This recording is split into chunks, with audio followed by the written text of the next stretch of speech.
Hello and welcome to Africa Update on Trust TV, where we give you updates on what's happening on the great motherland, the African continent. And this week we have quite a lot to discuss, Kenya, and what's happening on the continent generally. So don't go nowhere, we'll be right back.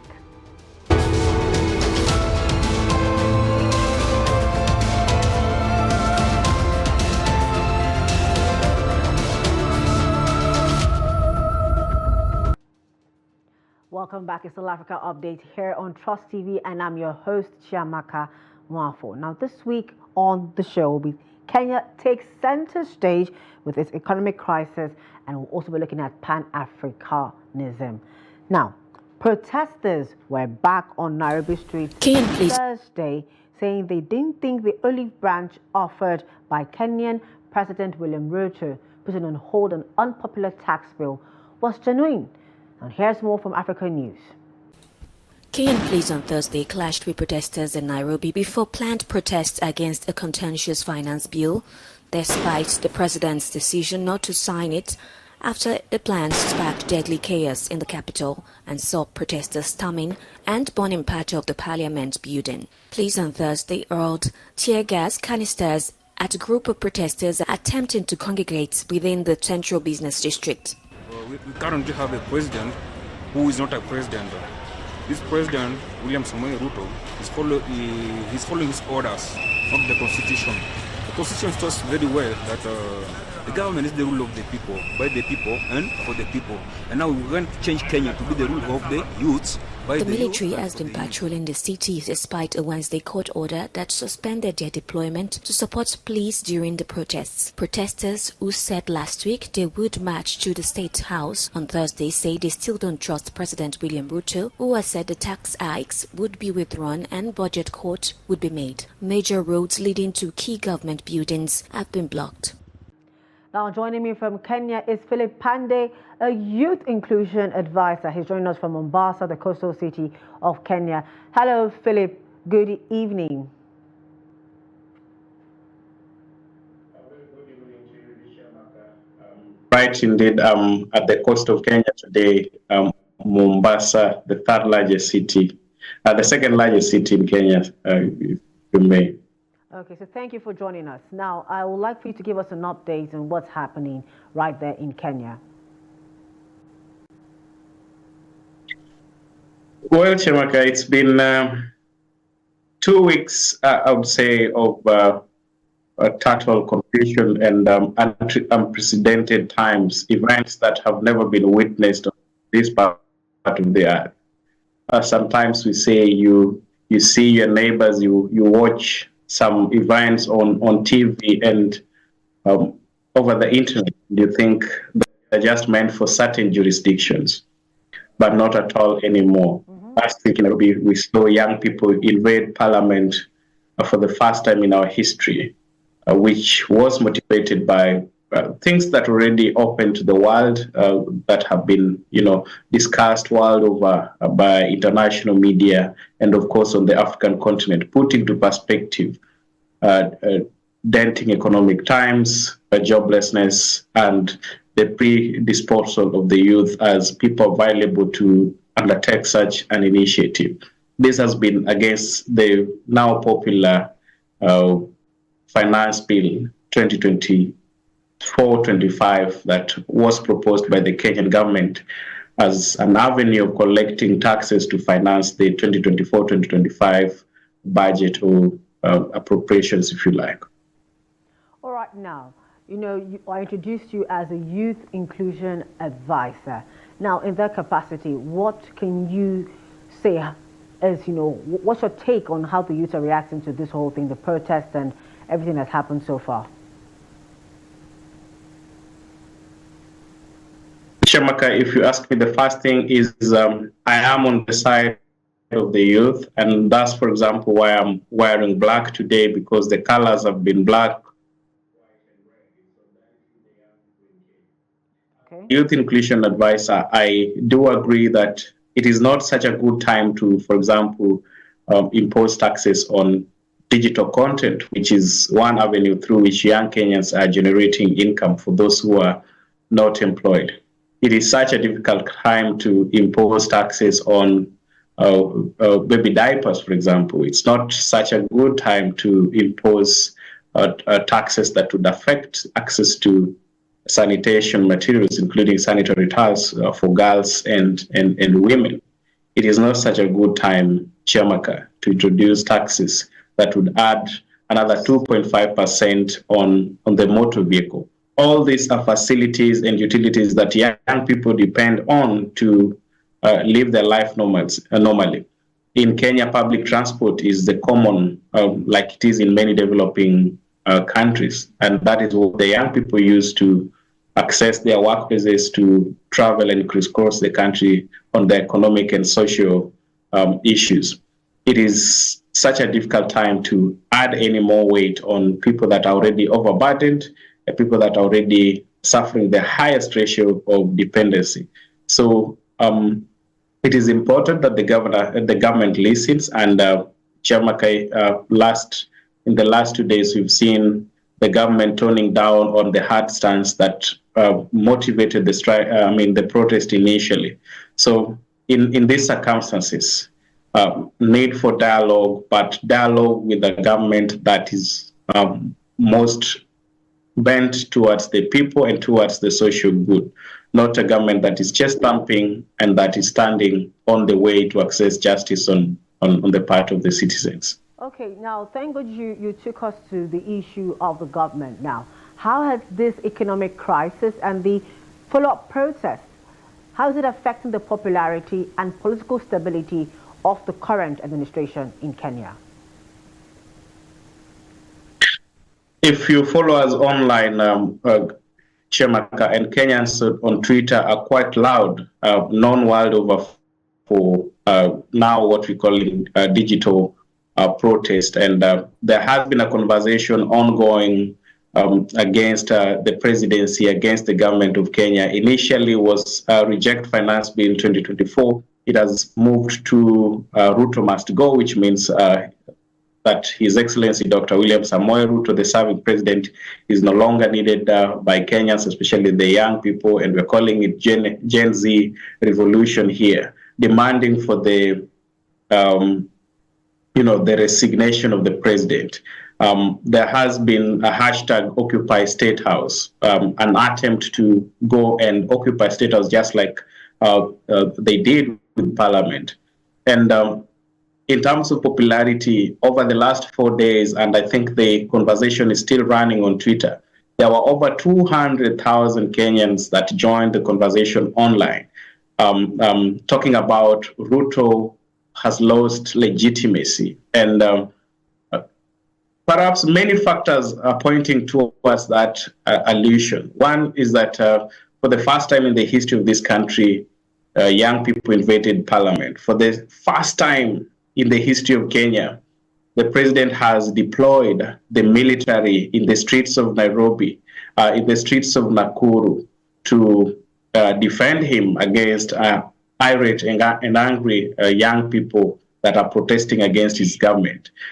Unprecedented in all manner, Chiamaka. We've never seen the military involved in quelling protest in this country. We've never seen a state house that is marooned by the military, at least in our lifetime. And this happening now tells you that what the conversation looks like on Twitter is really what is painted on the ground. And I'm sure you have graphic images from Nairobi, from parts of the country that witnessed protest over the last 2 weeks. Okay. The campaign is still ongoing in rejecting not just the finance bill, but opposing the administration, the hashtag Ruto must go, the hashtag Occupy State House, and conversations about the president losing legitimacy. So that indeed is the conversation. Okay, so just before we go, what would you say are, economic policies or reforms that could help mitigate this crisis in Kenya? Chiamaka, the very first and core is youth inclusion. Young people are 75% of Kenya's 54 million in terms of population. And so 75% means that really we need to listen to this generation. there was a conversation about Generation, Z leading the protest and the revolution. That added together with the millennials, we have 22 million strong young people that are under the age of 35, but again, slightly just above the age of 18.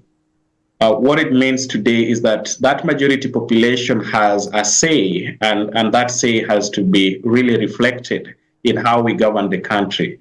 For example, if you look at our cabinet in Kenya, despite taking pride in a youth demography that is a dividend to our country, there is no representation in the cabinet in terms of a youth minister that is under the age of 35. Um, um, those are some of the issues. The second issue is we've talked about employment. We're talking about an African strong of 60% unemployment on the population of the youth. Here in Kenya, we're talking about a population that 40% or 4 out of every 10 people are missing out in the workplace. And that is skilled labor predominantly. One conversation that is coming and emerging in the streets is that the people that are protesting are not dropouts. They are not people that are not schooled. They are properly schooled. They know how to mobilize. They are morphers. They do not have a particular leader, but joined by the fact that they are unemployed, they are facing difficult economic times, they are looking for livelihoods, they are sourcing for their families.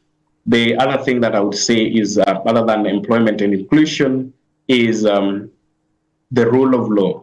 In many cases, Kenya and her citizens have witnessed in the past week a huge deterioration of peace, and the situation of conflict is escalating, while we have an administration that has been grandstanding and not listening.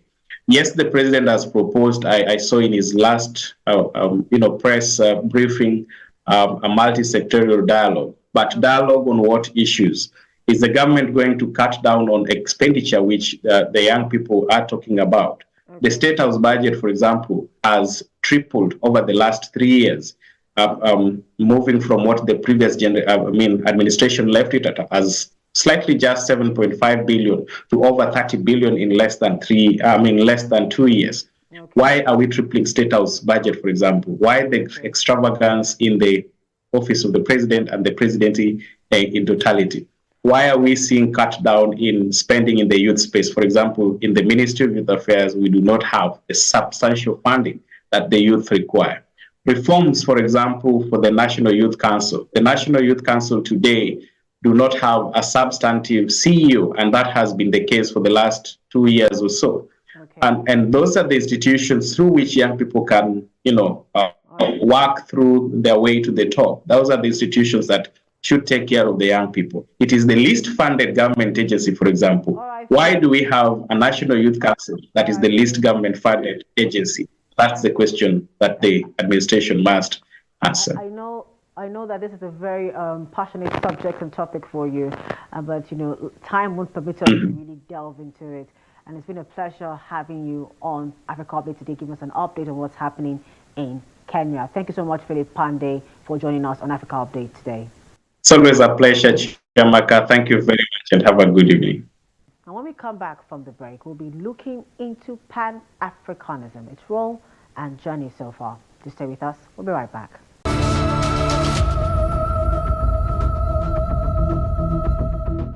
Welcome back. Thanks for staying with us here on Africa Update on Trust Television. And we'll be talking about Kenya economic crisis with Philip Pandey just before we went on the break. Now, after the break, we're going to be looking at Pan-Africanism. And this is a political and social movement that aims to unify African people worldwide into a single community. And the key aspects of it are historical roots. It began in the late 19th century and early 20th centuries in response to colonialism and exploitation of African people. Now, key figures are leaders like W.E.B. Du Bois, Marcus Garvey, Kwame Nkrumah, and Haile Selassie, which have advocated for African unity and independence. Objectives promote global solidarity among Africans. It means to eliminate colonial and neo-colonial rule, racial discrimination, and foster economic, cultural, and political cooperation. I could go on and on and on and tell you more about this, but I have you in the studio with me to discuss this and give you more insight on Pan-Africanism and actual Pan-Africanists. His name is Aliyu Suleiman and is a member of the Patrice Lumumba Foundation, the Nigerian chapter. Now, he's a mentee of the professor as well, that's Patrice Lumumba in Nigeria, and one of the youngest advocates of Pan-Africanism in the North. And of course, he's also a poet. Aliyu Suleiman, good evening. Good evening, Chiamaka. Thank you for joining us today on Africa Update on Trust TV. Thank you very much. So yes, you're a Pan-Africanist. And of course, I've already started with the introduction, but you're the one who's involved in it. Tell us more about it. Okay, thank you very much, Chiamaka. Actually, when we talk of Pan-Africanism, it's a movement that began in the diaspora. It started by some Africans who felt that they are not Americans or they are not Europeans, but rather they were originated from Africa. And they felt excluded in the decision-making processes in their various countries, in the Caribbean and in the United States of America, and as well in Europe. And as a result of that, we have seen how they start the struggles to ensure that they emancipate themselves from the chain of slavery and also colonizations. We have seen the founders, people such as W.E.B. Du Bois, as you rightly mentioned, people such as Marcus Garvey of Jamaica, people such as George Padmore. All these people are the founding fathers of Pan-Africanism, and they are the ones who actually instilled the spirit of Pan-Africanism to our leaders who come back and started the struggle of independence in Africa. Okay. Now, from my understanding, this whole thing brought about the formation of the African Unity. Now, how has that advanced the Pan-African ideals? Can you tie together the Organization of African Unity, which is now the African Union? Can you tell us more about that? Thank you very much. Actually, the reason why the African Union came into being is as a result of difference in ideological differences of our leaders at that time. Yearly after the independence of African countries, there are some leaders who held the view that Africa should unite. Unity in their own perspective should be Africa should have one currency. This is what they were saying. Africa should have one passport. This is what they were saying. Africa should have single military. This is what they were saying. Africa should have single foreign policy. These are the people like Kwame Nkrumah of Ghana, and people like Sekou Touré of Guinea-Bissau, people like Gamal Abdel Nasser of Egypt, people like Ahmed bin Bella of Algeria. All these people, they are the people who held the view that Africa should unite in a sense of having similarities in almost everything, and we call them the Casablanca bloc. As I told you, they divided ideologically. They are a Casablanca bloc. The Casablanca bloc are the people who want Africa to unite immediately. Okay. We call them Casablanca, and Kwame Nkrumah was their leader. And there was also people who held contrary view to this particular bloc, which we call them the Monrovia bloc, which Nigeria happened to be the member. Oh, okay. Nigeria was part and parcel of the Monrovia bloc. I think it was under the leadership of Abubakar Tafawa Balewa at that time. What they were saying in a nutshell, this particular bloc are saying that Africa should unite but regionally. Let ECOWAS control their selves. Okay. Let the SADC, Southern African Development Community, control themselves. Okay. Let the Maghreb, the North Africa, control themselves. Let the Central African Republic control themselves. Okay. This is what they were saying. That the other bloc, the Casablanca, as I told you earlier, they are saying, no, this is not good. This is not good. The thing. Let Africa unite. We shouldn't leave this conference in 1963 in Addis Ababa, Ethiopia. We should not leave this place without having one currency. We should not leave this place without having a single military. We should not leave this place without having a single foreign policy. This is what they were saying in a nutshell. And after the meeting, it was a victory of Monrovia. We ended up having the OAU, Organization of African Union, which metamorphosed in 2001 to AU, African Union, under the tutelage of Muammar al-Gaddafi of Libya. Okay, so now you mentioned the Casablanca and the Monrovia, and I want to ask, how did those names come about? Okay. Thank you. Actually, before the meeting of Addis Ababa in 1963, the Casablanca bloc have already held their press meeting themselves in Casablanca. Okay. That's the capital city of Morocco. Yes. Morocco. They held their own meeting already in Casablanca. That's why we call them the Casablanca bloc. Okay. Well, the Monrovia, they already held their own as well in 1961 in Monrovia, the capital city of Liberia. Yes. That's how the name come into being. Okay. Yes. Okay, now, we were talking about earlier about the Casablanca bloc and the one currency and the one military. Now, you are an advocate of Pan-Africanism. Do you actually really think that we should have one currency, one military, one foreign policy? And how would that help us as a whole? Oh, yes, Chiamaka. Actually, I held the view that Kwame Nkrumah was the one that captured it very well. Okay. He said, we are so small and we are so young in achieving independence. We are just like small independent countries. If we do not unite today, Europe and America will get easier to manipulate us and control Africa again, because it is only when you unite. And I believe with the former president of Tanzania, Julius Kambarage Nyerere, he said, unity. We are not saying that unity will solve all our problems. This is not what we are saying. We are saying that when we unite, Africa will speak with one voice. And when we speak with one voice, that is the time when the rest of the world will begin to respect Africa. And that is came to be that unity will solve the problems of Africa. And African leaders, Kwame Nkrumah, as I said, is the one that believed that if we unite, having one currency, one... if you travel to Europe, America, you can even see it. When they see, they don't describe you as Nigerian or Kenyan or Tanzanian. No. They see your color of skin and they say it's an African. And Kwame Nkrumah said this is what we should use as a building block in forming the United States of Africa. And he believed also that if we did not unite, as Kwame Nkrumah said, if we did not unite today, the Europe and America will come back in form of investors, and this is what they are doing. And this is what they are doing. And let me quote the former vice president of Zambia, Simon Kapuya said. Let me conclude with this. The former vice president of Zambia, Simon Kapuya said, these people that said that give you independence, if you are not careful, they will come back in form of investors. And it's safe to say that that's already happening. It's already happening. The influence of these countries, they are fighting, for things, and of course, I had a guest last week and I asked this question, which will come back to our conversation, which is the four major Western countries that seem to fighting for a stake in Africa have had their elections this year. Now, I don't know if you have a say on that. How do you think these elections will affect us in Africa? Let's go down to the United Kingdom, the Rwanda situation. Now, if Labour wins, they're likely not to pull through with moving asylum seekers back to Rwanda. So how does this help? These elections in UK, in America, in France, Russia has had its own already. How does that affect us in the African continent? Thank you very much. I think let's look at it in context. After the post-collapse of the Soviet Union in 1991, the United States of America emerged as the world hegemonic, and they are the one commanding the world order. And we have seen after they began as the world that commanding order, we have seen that African countries were quickly to adopt democratic system. Yes. We have the presidential system in 1979. We can see what happens in Nigeria adopted presidential system of government. We consolidate democracy as well. Ghana did the same thing, and Kenya did the same thing. Many African countries consolidated democracy because now the world order is being championed by the United States of America. Okay.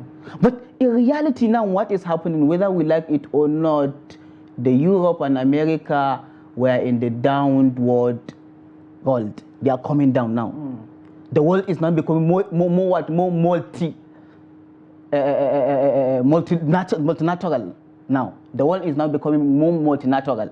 Because if you can see now, with the emergence of BRICS, and with the emergence of BRICS, they were saying that dollar will not be the major currency in the world. The yuan are now posing the same question. The rupee are now posing the same question. And even the Africans are saying we must have Afro as our single currency, and it will be the dominant currency in the world. So now you can see that the hegemony or the power that the United States of America have is now being questioned.